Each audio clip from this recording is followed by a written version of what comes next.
Hello and नमस्कार everyone, my name is Khushboo Goyal and welcome to my channel take over study. जैसा कि आपको दिख ही रहा होगा, हम कुछ न्यू चेंजेस के साथ आए हैं। तो आज हम इन्हीं नए चेंजेस प्लस नए जोश के साथ पढ़ने वाले हैं। तो अगर आप मेरे चैनल पे नए हैं तो सबसे पहले मेरे चैनल को सब्सक्राइब कर लीजिए और नोटिफिकेशन बेल को ऑन कर लीजिए। और अगर आपको मेरी वीडियोस अच्छी लगती है तो वीडियो को लाइक करें और उसे ज़्यादा से ज़्यादा शेयर करें, क्योंकि जो है हम अपने चैनल पर जो है टर्म 2 का पूरा सिलेबस करने वाले हैं और कर भी रहे हैं। तो आज हम इस वीडियो में बात करने वाले हैं मैथमेटिक्स के चैप्टर नंबर 14 स्टैटिस्टिक के बारे में। तो चलो पढ़ते हैं।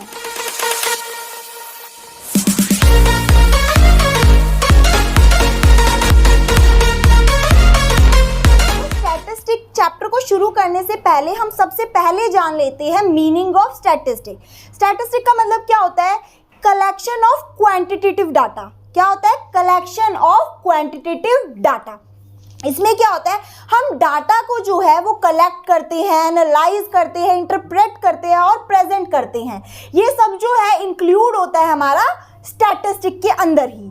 तो अब जो है आज जो हम जो चैप्टर पढ़ रहे हैं इसके अंदर हमें पढ़ना क्या है बेसिकली, इसमें हमें 3 कॉन्सेप्ट पढ़ने हैं और इसमें हमें कुछ ज़्यादा लर्न या फिर ज़्यादा मतलब ये नहीं होगा कि अलग अलग टाइप के, हमें जो है सिंपल 3 टर्म्स 3 कॉन्सेप्ट पढ़ने हैं। दैट इज पहला है हमारा मीन। इसको जानेंगे ये होता क्या है, साथ ही इसका फॉर्मूला जानेंगे, मेथड जानेंगे, टाइप्स ऑफ क्वेश्चन समझेंगे और इसी मीन के ऊपर हमारी पहली एक्सरसाइज भी बेस्ड है। तो 14.1 पूरी मीन के ऊपर बेस्ड है। नेक्स्ट एक्सरसाइज में हम बात करेंगे मोड की। मोड क्या होता है, कैसे क्वेश्चंस आते हैं, क्या उसका फॉर्मूला होता है, और यही इसी पे हमारी 14.2 बेस्ड है। लास्ट फिर उसके बाद हम नेक्स्ट एक्सरसाइज में पढ़ेंगे मीडियन। मीडियन जो है 14.3 पूरी इसी पे बेस्ड है। मीडियन का फॉर्मूला क्या होता है, किस तरह से हम क्वेश्चन सॉल्व करते हैं, तो आज हम यही सब डिस्कस करेंगे। और हम किसी भी चीज़ को रटेंगे नहीं, हम सीधा फोकस करके पढ़ते जाएंगे, क्योंकि इस चैप्टर में बेसिकली हमें फॉर्मूले रिवाइज करने हैं, फॉर्मूले जानने हैं और उन फॉर्मूलों को अप्लाई करना सीखना है। तो हम फॉर्मूलों को रटेंगे नहीं, फॉर्मूलों को समझेंगे एक्चुअली में। तो अब हम शुरू करने वाले हैं एक्सरसाइज 14.1 मीन्स मीन के कॉन्सेप्ट से। मीन को शुरू करने से पहले हम एक टर्म जानेंगे, दैट इज एवरेज। अब ये एवरेज क्या है? एवरेज बेसिकली क्या होता है, हम कुछ ऑब्जर्वेशंस को जोड़ते हैं और उसे जितनी ऑब्जर्वेशन है उससे डिवाइड करते हैं। ये क्या बोल दिया, समझो। देखो अब मैं एक एग्जांपल ले लेती हूँ। पहले आप लोग सब पढ़ ही रहे होंगे, पेपर आ रहे हैं, किसी के यूटी भी चल रहे होंगे, तो आप क्या करते हो, आप मैथमेटिक्स पढ़ रहे हो लेकिन आपका पेपर साइंस का है अभी और आपको मैथमेटिक्स भी पढ़ते जाना है, लास्ट पेपर मैथमेटिक्स है। तो आप क्या कर रहे हो, आप 4-5 दिन मतलब क्वेश्चंस निकालते हो, रोज कुछ ना कुछ क्वेश्चन, 5 निकाल लिए, 6 निकाल लिए। मान लेते हैं कि पहले दिन जो है आपने 6 क्वेश्चन सॉल्व किए, दूसरे दिन आपने किए 7 क्वेश्चन और तीसरे दिन कर लिया आपने 8। सिमिलरली ऐसे और या 9-10 जितने भी आप डेली क्वेश्चन करते हो। और आपसे कोई पूछे कि ये बताओ आप डेली के लगभग एवरेज कितने क्वेश्चन निकाल लेते हो, अब आप उसको ये तो नहीं बोलोगे कि भाई मैं आज तो इतने क्वेश्चन निकाल लेता हूँ, कल इतने क्वेश्चन निकाल लेता हूँ, नहीं। तो हम उसको एक एग्जैक्ट नंबर बता देते कि भाई मैं डेली के ना लगभग 7 क्वेश्चन के अराउंड निकाल लेता हूँ। अब ये कैसे निकाला आपने, यही था आपका एवरेज। हमने क्या किया, हमने क्या करना है, इन सब को, ये ऑब्जर्वेशन कितने कितने क्वेश्चन है, 6 + 7 + 8 और ये कितने दिन का डाटा था, 3, तो 3 से डिवाइड कर देंगे। करो 6 + 6 13 + 8 कितने हो जाएंगे, 21। 21 / 3 तो कितना आया, 7। इट मीन्स आपने उसको क्या बोल दिया कि मैं डेली 7 क्वेश्चन निकाल लेता हूँ, यही एवरेज होता है। अब आप बोलोगे कि हम ये क्यों पढ़ रहे हैं, क्योंकि जो मीन है वो एवरेज ही है, मतलब ये दोनों एक जैसे ही हैं, हमें कुछ नया नहीं पढ़ना, मीन में सब कुछ यही है। तो अब हम एक मीन के एग्जाम्पल से शुरू करते हैं। तो अब जैसे कि ये क्वेश्चन आपको दिख रहा होगा, इसमें क्या दे रखा है, हमें क्लास मार्क्स दिए हुए हैं 10 बच्चों के, ठीक है। तो हमसे बोला क्या है क्वेश्चन में कि हमें इसका मीन निकालना है। अब मीन हमने क्या पढ़ा है, कुछ भी नहीं है, वो क्या है, एवरेज ही है। तो हम क्या करेंगे, अगर मैं बोलूँ कि इसकी एवरेज निकालो तो कैसे निकालोगे आप लिखोगे एवरेज इज इक्वल्स टू इन सब का सम, दैट इज 10 + 20 + 10 + 20 + 30 + 40 + 40 + 20 + 40 + 50, यही करेंगे। और डिवाइड किससे करेंगे, कितनी है ये, 10 है तो 10 से। तो जब हम इसको ऐड ऑन करेंगे तो हमारे पास आएगा 280 और हमने इसको डिवाइड किया 10 से तो हमारे पास आया 28। तो ये हो गई हमारी एवरेज। अब आप सोचोगे मीन क्या है, मीन भी यही है। अब आप बोलोगे लेकिन हमारी बुक में तो कुछ फॉर्मूले वगैरह दे रखे हैं, तो वो कुछ नहीं है। देखो हमें ना जब हम 9th क्लास में थे या फिर हम छोटी क्लास में जब हम पढ़ते हैं तो हमें अनग्रुप्ड, यहाँ पे ग्रुप नहीं है ये डाटा हमें ऐसे ही दे रखा है, कभी 10 कभी 20। लेकिन जैसे ही हम थोड़ा आगे बढ़ते हैं, अब जैसे आपकी क्लास है, आपकी क्लास में जो है डाटा थोड़ा ग्रुप्ड वे में आएगा। कैसे आएगा? देखो हम एक टेबल बना रहे हैं, हमने स्टैटिस्टिक पढ़ रहे हैं, उसमें क्या बोला है? कलेक्शन करना है, उसे प्रेजेंट करना है, तो प्रेजेंट करना भी हमें आना चाहिए। तो यहाँ पर हम एक टेबल बनाएंगे, यहाँ मार्क्स लिखेंगे। लेकिन अब क्या करेंगे, हम मार्क्स को ना फैलाएंगे नहीं। मार्क्स देख लो कितने कितने मार्क्स आए हैं, किसी के 10 है, 20 है, 30 है, 40 है, 50 है, उससे अलावा उसके अलावा तो कुछ है ही नहीं। तो हम क्या करेंगे, लिख लेंगे कि 10 नंबर आए हैं, 20 आए हैं, 30 भी आए हैं, 40 भी और 50 भी। लेकिन अब हमें क्या था, 10 बहुत बार थे, तो हम क्या देखेंगे, हम देखेंगे कि 10 जो है कितने बच्चों के हैं। देखो 1 2 2 ही बच्चों के हैं, तो लिख देंगे 2 बच्चों के 10 नंबर है। फिर बात करेंगे 20 नंबर कितनों के हैं, 1 2 3, यहाँ पे 3 बच्चों के 20 नंबर थे। उसके बाद 30 एक ही बच्चे के हैं। उसके बाद 40 1 2 3 के हैं, और 50 एक बच्चे की है। तो ये क्या हुआ, हमने इस डाटा को ग्रुप वे में ला दिया। या तो आपको डायरेक्ट इस तरह का क्वेश्चन मिल जाएगा, ये आपको अनग्रुप्ड भी देते तो आप अनग्रुप्ड भी कर पाएंगे। तो क्या करना है, अब हमारा मेन स्टेप आ रहा है, इसको जो है हम जो है, अब देखो हमें टोटल मार्क्स चाहिए थे। यहाँ पे हमने क्या किया था, टोटल मार्क्स। तो टोटल मार्क्स कैसे आएगा, हम देखेंगे कि जो 2 बच्चे हैं उनके 10 नंबर है, तो मीन्स टोटल कितने नंबर आए, 20 नंबर। ऐसे ही 20 नंबर 3 बच्चों के हैं, तो अगर 20 इंटू 3 करोगे तो कितना आएगा, 60। टोटल मार्क्स कितने हुए, 60।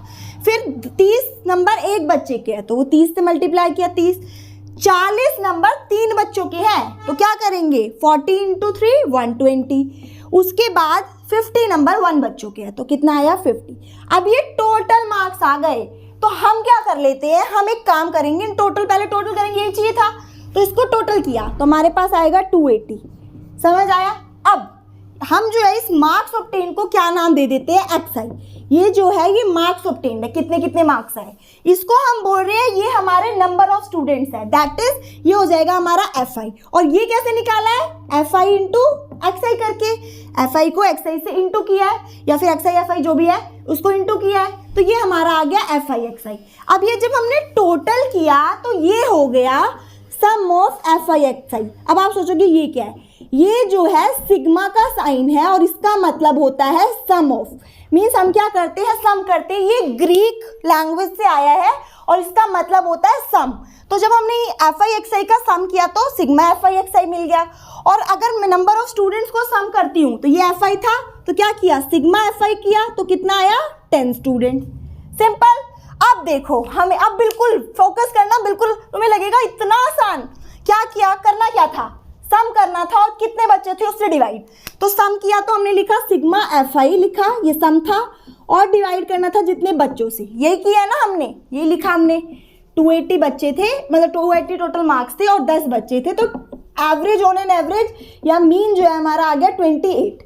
यही था, तो यही तो फॉर्मूला है, यही तो फॉर्मूला था और कुछ भी नहीं था, यही फॉर्मूला था। इसमें क्या किया हमने, जो है पहले टोटल किया, वो टोटल तो ये है, और कितने बच्चे हैं ये, वो FI है, तो यही हमारा मीन का फॉर्मूला है। तो हमने जो जाना, हमने जान लिया कि मीन का क्या फॉर्मूला होता है, और मीन का ये जो फॉर्मूला है ये डायरेक्ट मेथड है, मीन्स डायरेक्टली हम कैसे मीन फाइंड करते हैं। तो अब हमारे सामने एक और क्वेश्चन है, आपको क्वेश्चन शो हो रहा होगा। तो जो ये क्वेश्चन है, इस क्वेश्चन में क्या बोल रहा है कि हमें ना कुछ डाटा गिवन है। क्या डाटा गिवन है कि हमें कुछ 20 हाउस दे रखे हैं और बता रखा है उनका डाटा कि एक हाउस में लगभग कितने घरों में कितने कितने प्लांट्स हैं, और हमसे पूछा क्या है कि हमें मीन प्लांट पर हाउस बताना है कि एक घर में लगभग कितने प्लांट उगते हैं। तो किस तरह से दे रखा है, लेकिन अब तुम सोचोगे कि ऐसा तो पढ़ा ही नहीं, तो मीन्स ये एक थोड़ा सा वैसे टाइप का क्वेश्चन है जो आपके पेपरों में अक्सर पूछे जाते हैं।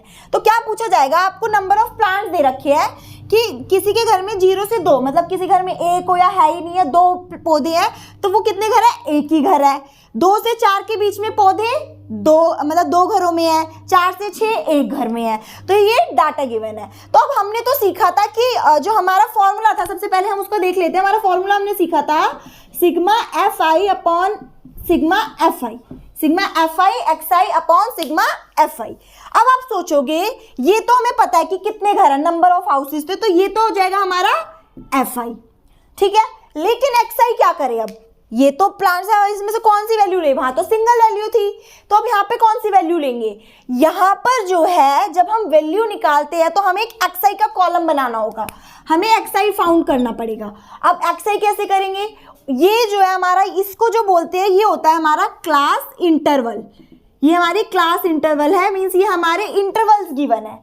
तो हमें क्या करने हैं, हमें अब फाइंड करना है क्लास मार्क, मीन्स हमें नंबर फाइंड करना है। तो जब हम क्लास मार्क फाइंड करते हैं तो उसको फाइंड करने के लिए हम क्या करते हैं, लोअर लिमिट, लोअर लिमिट कौन सी होती है, पहले वाली, lower limit plus upper limit, lower limit plus upper limit को हम क्या करते हैं, एड ऑन करते हैं और डिवाइड करते हैं 2 से। अब देखो यहाँ पे 0 plus 2 divide by 2, that is 2 divide by 2 1, क्या आया 1, तो इसका जो एक्स आई हो जाएगा, क्लास मार्क हो जाएगा, वो हो जाएगा 1। अब आप ये सोच रहे होगे कि क्या हम सारे जब हम सॉल्व करते रहेंगे तो हमें ये सारों के करके देखने पड़ेंगे, नहीं, यहाँ पे हमें अपना माइंड यूज करना है। माइंड कैसे यूज करेंगे, सिंपल, कुछ नहीं करना, जो भी आपको टर्म्स गिवन है उसकी मिडिल टर्म फाइंड कर लो। अब 0 से 2 के बीच में कौन सा नंबर आता है, 1, 2 से 3 के बीच में कौन सा नंबर आता है, 3, ऐसे ही 4 और 6 के बीच में 5, 6 और 8 के बीच में 7, 8 और 10 के बीच में 9, 12 और 14 के बीच में 13, सॉरी भूल गए, 10 और 12 के बीच में 11। तो ये सारे हम क्या कर लेंगे, मिडल टर्म, इसको हम मिड पॉइंट के नाम से भी लिख सकते हैं कि ये हमारा मिड पॉइंट हमने निकाल लिया। डायरेक्ट गिवन है तो ठीक है, नहीं गिवन तो हम ऐसे निकाल लेंगे। उसका अगला स्टेप क्या है, एफ आई एक्स आई करो, F I x I found करेंगे हम। 1 1 जा 1, 2 3 जा 6, 5 1 जा 5, 7 5 जा 35, 9 6 जा 54, 11 2 जा 22, 13 3 जा 39। इसके बाद हमें क्या करना है, हमें एफ आई का टोटल निकालना है, तो इसको टोटल करेंगे तो हमारा आएगा 162, और साथ ही हमें किसका टोटल चाहिए था, हाउस। अगर ये आपको क्वेश्चन में गिवन है तो आपको इतनी मेहनत करने की जरूरत नहीं है कि आप गिन के लिखो, आपको ऑलरेडी बता रखा है 20 हाउस का डाटा है, तो कितना हो जाएगा हमारा सिग्मा एफ आई 20 हो जाएगा। तो अब ये दोनों चीजें ही चाहिए थी, ये हमारा क्वेश्चन था, तो अब इसमें पुट कर लेंगे। एफ आई एक्स वाई का टोटल क्या है 162 और एफ आई का कितना है 20। तो अब हम इसको डिवाइड करेंगे, 2 से ये कटेगा तो क्या आएगा 81 और ये 10, क्या आया 81 डिवाइड बाय 10, तो ये 0 कैसे लगाते थे, हमने पढ़ा हुआ डेसिमल से, यहाँ पॉइंट लग जाएगा तो लगाएंगे 8.1। तो अराउंड 8.1 जो है इस क्वेश्चन का क्या हो गया है, मीन। तो इसी के साथ जो है यही जो है हमारी एक्सरसाइज का क्वेश्चन नंबर 1 है, तो आप इसको सॉल्व कर लो। जो एक्सरसाइज का सेकंड क्वेश्चन है वो आप खुद से ट्राई करके देखना, जैसे हमने ये वाला क्वेश्चन किया है सिमिलरली वो क्वेश्चन भी सेम है। तो अब हम बात करेंगे क्वेश्चन नंबर 3 की, क्योंकि क्वेश्चन नंबर 3 थोड़ा डिफरेंट है, तो इसमें शायद आपको कोई डाउट आ जाए, तो इसलिए हम इसको सॉल्व करके देखेंगे कि ये कैसे सॉल्व होगा। तो देखो इसमें हमें क्या गिवन है, हमें डेली अलाउंस गिवन है, कुछ बच्चों का डाटा गिवन है और बोला है कि उनको डेली कितने कितने रुपीज में मिलते हैं, मीन्स 11 से 13 7 बच्चों को मिलते हैं, ऐसे 13 से 15 6। अब आपको ये नहीं बोला कि मीन बताओ कि मीन एवरेज कितने रुपए मिलते हैं डेली, हमें इसमें एक फ्रीक्वेंसी नहीं गिवन, मीन्स यहाँ पर हमें एक बता नहीं रखा कि 19 से 21 जो रुपीज है वो कितने बच्चों को मिलते हैं, तो हमें वो फाइंड करना है। और इसके बदले हमें दिया क्या हुआ है, मीन दे दिया है। तो अब हमें कुछ नहीं करना, हमें सबसे पहले देखना है कि मीन का फॉर्मूला क्या था हमारा, mean is equals to sigma F I upon X I. ये आपको हर क्वेश्चन में लिखना है, क्योंकि अगर आप ये लिखेंगे तो आपको ये रिवाइज भी होता जाएगा और आपको याद भी रहेगा कि हमें कैसे क्वेश्चन को सॉल्व करना है। अब जो है हमें हमारे वही स्टेप्स करेंगे, कुछ भी डिफरेंट नहीं है, स्टेप वही रहेंगे। ये हमारा सबसे पहले हम क्या निकालेंगे, अपना एक्स आई। कैसे निकालते थे, मिड वैल्यू 11 से 13 के बीच में 12, फिर 14, फिर 16, 18, 20, 22 एंड 24, ये हो गई। इसके बाद नेक्स्ट स्टेप क्या था हमारा, इन सबको मल्टीप्लाई करके हमें एफ आई एक्स आई निकालना है, एक्स आई, ठीक है। 12 7 जा 84, 6 14 जा 84, देन 16 9 जा 144, 13 18 जा 234। अब ये वाला देखो 20 इंटू एफ क्या हो जाएगा 20f, तो लिखेंगे 20 एफ, क्योंकि ये दोनों मल्टीप्लाई करेंगे तो हमारे पास क्या आएगा 20f, फिर 25 इंटू 5, 22 इंटू 5 110 एंड 24 इंटू 4 96। ये आ गया हमारे पास डाटा। अब हम क्या करेंगे इसका टोटल। अब इसको टोटल कैसे करेंगे, आप देख रहे हो ये वाली टर्म है, ये तो ऐड ऑन होगी नहीं, तो हम क्या करेंगे बाकी वाली जो सारी टर्म्स है उसका सम लिखेंगे पहले और ऐड में लिख देंगे 20f। तो इसको हम ऐड ऑन करेंगे, ये ऐड करेंगे तो हमारे पास आएगा 752। ठीक है, अब ये भी ऐड करना है हमें। अब ये कैसे ऐड होगा, क्योंकि इसमें तो एक f है, तो वही होगा f अलग से ऐड ऑन हो जाएगा और बाकी जब हम इसको ऐड करेंगे तो हमारे पास आएगा टोटल 44 प्लस f। ठीक है, तो अब देखो, अब हमें ये मिल गया है, ये हमारा सिग्मा fi है, हमें ये मिला है सिग्मा fi xi। तो अब हम क्या करेंगे, हम इस वाली वैल्यू को पुट करेंगे यहीं पर 752 प्लस 20f और सिग्मा fi की जगह सिग्मा fi की 44 प्लस f। अच्छा, मीन हमें गिवन था तो हम मीन की साइड पे मीन लिखेंगे और नीचे कुछ नहीं 1। तो हम क्या करते थे ऐसे क्वेश्चंस में, हम क्रॉस मल्टीप्लाई करते थे, तो हम यहाँ पर करेंगे क्रॉस मल्टीप्लाई। तो कैसे होगा 18 into 44 plus f is equal to 752 plus 20f।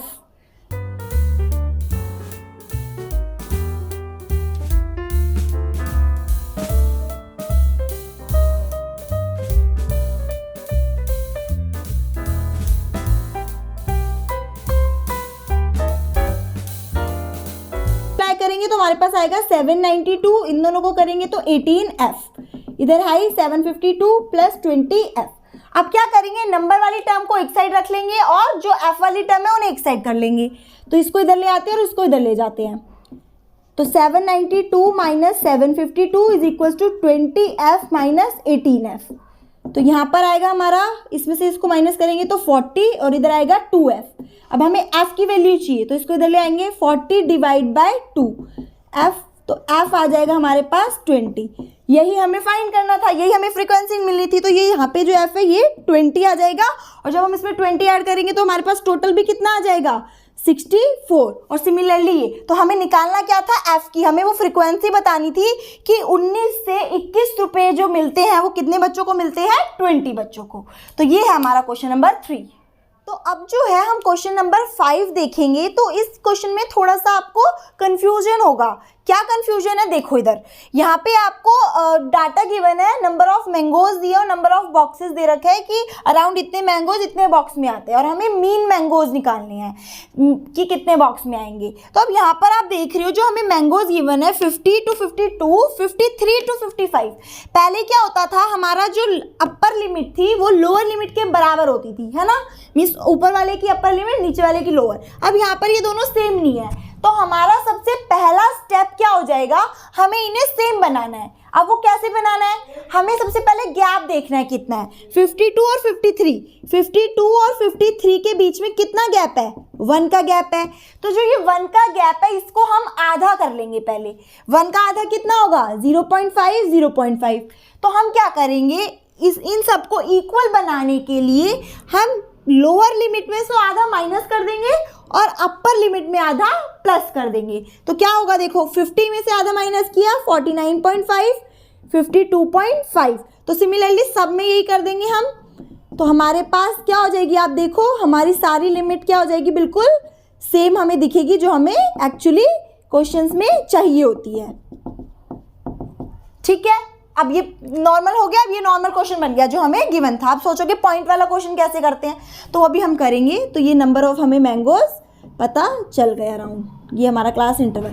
अब इसके बाद क्या होता था, ये तो हो गया हमारा एफ आई हमें गिवन है, हमें क्या फाइंड करना है एक्स आई सबसे पहले। तो मीन्स इन दोनों की मिडिल वैल्यू। अब आप सोचोगे इनकी कैसे, हमने क्या पहले क्या जाना था, मिडिल वैल्यू निकालने के लिए क्या करते थे, upper limit that is 49.5 plus 52.5 divide by 2। अब सब में तो ये नहीं करते थे, हम माइंड से करते थे। पहले एक बार करते क्या आएगा हमारा 54, 100, 102 बाई 2 दैट इज 51। तो ये आ जाएगा हमारा 51। अब आप ये सोच रहे होगे कि ये तो काफ़ी टफ हो जाएगा, हम इतने सम सॉल्व करेंगे तो हमारा पेपर आ जाएगा। तो हमें क्या करना है, हमें ना एक और मेथड बताती हूँ, अगर आप डायरेक्ट ना निकाल पाओ तो जो हमें पहले जो नंबर गिवन थे उसकी मिड टर्म फाइंड कर लो, वो भी सेम होगी। तो 50 और 52 के बीच में 51, 53 और 54 के बीच में 54, 55 और 53 के बीच में 54, 56, 57, 59, 60, 62, 63। तो ये क्या आ गई हमारी टोटल XI आ गई। नेक्स्ट स्टेप क्या था, FI इंटू XI। तो FI इंटू XI फाइंड करेंगे, तो अब इन सबको हम मल्टीप्लाई करेंगे। अब आप देख रहे होंगे कि इसमें ना कैलकुलेशन बहुत ज़्यादा दिख रही है हमें, तो अब कैलकुलेशन करेंगे क्योंकि हम डायरेक्ट मेथड से सॉल्व कर रहे हैं। तो करते हैं हम इसको, 15 into 51 765, then 110 into 54 5940, then 135 into 57 7695, उसके बाद 115 इंटू 60 6900, फिर 25 इंटू 63 1575। तो आप जब ये कैलकुलेशन करेंगे तो ये कुछ इस तरह के नंबर हमारे पास आएंगे। नेक्स्ट क्या था, हमें इनका टोटल करना है, तो करो इसका टोटल 22875 और हमारा FI का टोटल था 400। नॉर्मल क्या करना है, अब हमें मीन निकालना है। तो mean is equals to sigma FI into XI upon sigma FI। Sigma FI XI कितना है 22875 डिवाइड बाय 400। तो अब हम इसको डिवाइड करेंगे तो हमारे पास, अच्छा आप ये जब हम इसे डिवाइड करते हैं तो देखो आप इस तरह से करा करो, आपके लिए इजी होगा। 4 इंटू 100, जो भी आंसर आएगा उसमें 20 हम पॉइंट में लगा देंगे, इसको 4 से डिवाइड कर लो डायरेक्ट। तो हमारे पास कुछ इस तरह आएगा 57187 डिवाइड बाय 100। तो ये पॉइंट आगे चला जाएगा, मतलब कुछ इस तरह का आएगा। तो हमारे पास पॉइंट आएगा 57.187। तो हम इस पॉइंट को ज़्यादा ना बढ़ा के हम थोड़ा शॉर्ट में लिख देते, तो 57.19। तो ये जो है हमारा मीन आ गया। अब आप सोच रहे होंगे कि हम जो ये क्वेश्चन करे जा रहे हैं, इतना बड़ा क्वेश्चन, इतनी सारी मल्टीप्लिकेशन, इतने मतलब कैलकुलेशन करते करते थक जाओगे और गलत कैलकुलेशन हो गई तो दोबारा करो, यही होगा। तो ये जो जब हम ये वाला फॉर्मूला जब हम यूज करते हैं, तो ये फॉर्मूला था हमारा डायरेक्ट मेथड। जब हम डायरेक्ट मेथड से सॉल्व करते हैं तो हमारा क्वेश्चन थोड़ा लेंथी हो जाता है, तो इसीलिए मीन निकालने के 3 हमें मेथड मिले हैं। एक डायरेक्ट मेथड, देन हमारा आता है एज्यूम्ड मीन मेथड, उसके बाद आता है हमारा step deviation method. Step deviation हम थोड़ा कम यूज करते हैं, बट एज्यूम्ड मीन हम कैलकुलेशन को थोड़ा शॉर्ट बनाने के लिए एज्यूम्ड मीन यूज करते हैं। तो अब हमने इसको डायरेक्ट से तो करके देख लिया। अब आपके क्वेश्चन में एक और बात बोली है कि आप ये बताओ आप कौन से मेथड से इस क्वेश्चन को सॉल्व करोगे। तो मैं आपको एज्यूम्ड मीन से भी क्वेश्चन करके दिखा रही हूँ, फिर आप चूज करना कि कौन सा मेथड ज्यादा बेटर लगा, किसमें कैलकुलेशंस कम हुई। तो उसके अकॉर्डिंग फिर आप अपने क्वेश्चन को सॉल्व करना और मेथड मेंशन करना कि हमने इस क्वेश्चन को एज्यूम्ड मीन से किया या फिर डायरेक्ट से किया और क्यों किया है। क्योंकि ये method as compare to that one method क्या है, इजी है और कैलकुलेशन इसमें इजी होती है। तो ये डायरेक्ट मेथड से आप नोट कर लीजिए। इसके बाद हम शुरू करते हैं एज्यूम्ड मीन मेथड। तो एज्यूम्ड मीन मेथड को शुरू करने से पहले हम एक उसका फॉर्मूला जान लेते हैं कि हम कैसे सॉल्व करेंगे। तो एज्यूम्ड मीन मेथड का फॉर्मूला है a plus sigma FI DI upon sigma FI। अब आप सोच रहे होंगे FI तो आपको पता है क्या होता है, यहाँ पे भी FI पता है, लेकिन ये जो DI है ये क्या है और ये A जो है ये क्या है, यही हमें सीखना है इस फॉर्मूले के लिए। तो जो हमारा जो A है वो A का मतलब है एज्यूम्ड मीन। एज्यूम्ड मीन मतलब जो हम एज्यूम करेंगे, और जो DI है वो होगा हमारी डेविएशन। डेविएशन मतलब यहाँ पर जो है मीन जो हम एज्यूम कर रहे हैं उसको, जो हमारी XI है उसमें से हमें इसे माइनस करना है। तो मीन्स हमें क्या करना है, एक DI का हमारा अलग से कॉलम बनेगा। अब उसमें क्या करना है, देखो यहाँ पे DI का क्या बताया है, एज्यूम। सबसे पहले एज्यूम का क्या काम है, हमारी जो XI वाली लाइन है, जो हमने हमारी जो मिड वैल्यू निकाली थी उसमें से हमें कोई भी वैल्यू चूज कर लेंगे। पहले कोई भी अपनी मर्जी से, एज्यूम्ड है तो मीन्स हम खुद से एज्यूम कर लेंगे कोई भी जो आपका मन करे। तो अब बेसिकली हम कौन सी यूज करते हैं, हम बेसिकली मिड वाली ज्यादातर यूज करते हैं जिससे कैलकुलेशन ज्यादा इजी हो जाए। करने को आप ये भी कर सकते हो, ये भी जो आपको करनी है, लेकिन हम ज्यादातर मिड वाली करते हैं जिससे हमारी कैलकुलेशन कम हो जाए। तो हमने यहाँ पे 57 चूज कर लिया, तो आपको लिख लेना है कि A हमारा 57 है। और जब हम DI निकालते हैं तो हम XI में से A को माइनस करते चलते हैं। इतना समझ आया। अब एक्साई मान लो 51 है, 51 में से 57 को माइनस करो तो क्या आएगा, माइनस का 6। माइनस क्या आएंगे, कोई टेंशन नहीं है, आपको सॉल्व करते चलना है। 54 में से 57, एक्साई में से 57 को माइनस करो -3। ओके, नेक्स्ट करो 57 में से 57, 0 बिल्कुल। 60 में से 57 अब आएगा 3, 63 में से 57, 6। सिंपल हो गया। तो ये क्या मिल गया हमें, DI मिल गया। अब हमें क्या करना है, FI का टोटल हमारे पास है ही पहले से, DI हमें मिल गया है। उसके बाद हमें क्या करना है, XI इंटू DI करो, XI इंटू DI, क्योंकि अब यहाँ पे sorry FI into XI, FI into DI, FI into DI करना है यहाँ पे, FI इंटू DI। पहले क्या करते थे, FI इंटू XI, अब XI को हटा के हमने छोटी बना ली है नंबर। अब देखो यहाँ पे कितना इजी कैलकुलेशन बन गया होगा। 15 इंटू 6 कितना होता है, 90, ठीक है। 110 इंटू 3, 330। अब ये सोचो, ये माइनस का साइन भी लगाना है, भूलना नहीं है इनको। 135 इंटू 0, 0।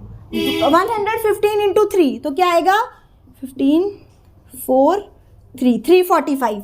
Okay, 25 into 6, 6 5 30, 3 6 3, 150। ये आ गई हमारी। अब आप देखो, जो हमने पहले डायरेक्ट मेथड से किया था तो यहाँ कितनी कॉम्प्लिकेटेड सी कैलकुलेशन आ गई थी। अब हमारे पास FID आ गया, DI आ गया, तो हमें क्या करना है, इसका समीशन निकालना है। तो इसको करो, माइनस माइनस वाली टर्म को प्लस कर लो तो क्या आएगा, -420, और इन दोनों को प्लस कर लो तो कितना आएगा हमारा, 59495। अब ये प्लस का ये माइनस का है, प्लस माइनस करेंगे तो कितना बचेगा, 75। तो लिख लेंगे हमारा आंसर 70 पॉजिटिव का, क्योंकि ये पॉजिटिव है ये नेगेटिव है। तो ये आ गया हमारा sigma FIDI is equals to 75। अब देखो, अब कुछ नहीं करना, वैल्यू मिल गई, पुट करेंगे सीधा। ए क्या निकाला था, ए आया था हमारा 57, FIDI कितना आया 75, अपॉन में FI कितना था 400, ठीक है। अब क्या करना था, एलसीएम मेथड यूज करते थे। 57 को 400 से मल्टीप्लाई करेंगे, करो 57 इंटू 4 किया तो हमने आया 22, 22800 प्लस 75 डिवाइड बाय 400। अब आप कुछ देख रहे होगे, सेम वही समेशन आ रही है, 22875 अपॉन 400। इधर देखो, वही क्वेश्चन बन गया ये जो हमने अभी किया था FI XI वाला किया, तो इसका हमारा आंसर आया 57.187। तो हम इसको हमने लिख दिया था 57.19। तो ये आ गई हमारी मीन वैल्यू। अब आप खुद सोचो कि ये क्वेश्चन जब हमने किया तो हमने ओरली कैलकुलेशन कर ली, बट जब हम डायरेक्ट मेथड में कर रहे तो कैलकुलेशन बड़ी हो रही थी, तो आप शायद कैलकुलेटर भी यूज कर रहे होगे। पेपर में तो वो मिलेगा नहीं हमें, तो हमें क्या करना है, इजी मेथड चूज करना है। तो इस क्वेश्चन में जो इजी मेथड था वो था हमारा एज्यूम्ड मीन मेथड। तो यहाँ पर आप दोनों क्वेश्चन से ट्राई करना, जो आपको बेटर लगे आप उससे सॉल्व करना। तो अब जो है आपको डायरेक्ट मेथड भी पता चल गया है और एज्यूम्ड मीन मेथड भी पता चल गया है। तो बाकी के जो क्वेश्चन है, क्वेश्चन नंबर 6, 7, 9, ये आप खुद से सॉल्व करके देखना, जोन सा भी मेथड आपको लगाना है, आंसर दोनों से सेम आएगा, बट आप अप्लाई इजी वाला मेथड करना जिससे आपकी कैलकुलेशन इजी हो जाए। तो अब जो है हम क्वेश्चन नंबर 8 देखने वाले हैं। क्वेश्चन नंबर 8 में बहुत सारे बच्चे गलती करते हैं। क्यों करते हैं? क्योंकि उन्हें लगता है कि देखो ये क्लास इंटरवल हमें गिवन है, तो आपको लगता है कि हमें नॉर्मल क्वेश्चन गिवन है, हम जल्दी जल्दी लिख देते हैं, और आप जितना फर्स्ट वाले में गैप लेते हो, जैसे जितना बीच में लिया उतना ही बाकी में ले लेते हैं। तो इस वाले में जो है आपके गैप थोड़े डिफरेंट है। देखो फर्स्ट वाले में 6 है, सेकंड वाले में 4 है, इधर भी 4 है, फिर इधर 6 आ गया, इधर 8 आ गया, इधर 10 आ गया और इधर 2 गैप आ गया। तो ये डिफरेंट गैप है, तो आपको उसके अकॉर्डिंग ही मिड वैल्यू लिखनी है। मींस 0 से 6 में जो बीच का नंबर होगा वो क्या होगा 3। तो यहाँ की जो मार्क्स होगी, क्लास मार्क्स जो होगी वहां पे 3 होंगे। ऐसे ही 6 और 10 के बीच में कौन सा नंबर आएगा 8, 10 और 14 के बीच में 12, 14 एंड 20 के बीच में कितना आएगा 16, 20 और 28 के बीच में 24, और 38 के बीच में आएगा आपका 33, एंड 38 और 40 के बीच में आएगा 39। तो आपको ये वाली मिड वैल्यू लेनी है। मींस ये आपका एक्सआई होगा जो आपको एफआई गिवन होगा, तो उसके अकॉर्डिंग आप अपने क्वेश्चन को सॉल्व कर सकते हैं। तो इस क्वेश्चन को आप खुद से सॉल्व करके देखना। आई होप आपको मीन का पूरा कंसेप्ट समझ आया होगा, साथ ही आपको मेथड पता चल गए होंगे कि हमें किस मेथड से क्वेश्चन को सॉल्व करना चाहिए जिससे हमारा क्वेश्चन इजी हो जाए। अगर आपको मेरी वीडियो अच्छी लगी है तो वीडियो को लाइक कर दे, और चैनल को सब्सक्राइब कर दे, साथ ही नोटिफिकेशन बेल को ऑन कर ले, क्योंकि जो है हम इसका नेक्स्ट पार्ट लेकर आएंगे, उसमें हम मीडियन और मोड के बारे में जानेंगे। Thanks for watching my video. जय हिंद, वंदे मातरम।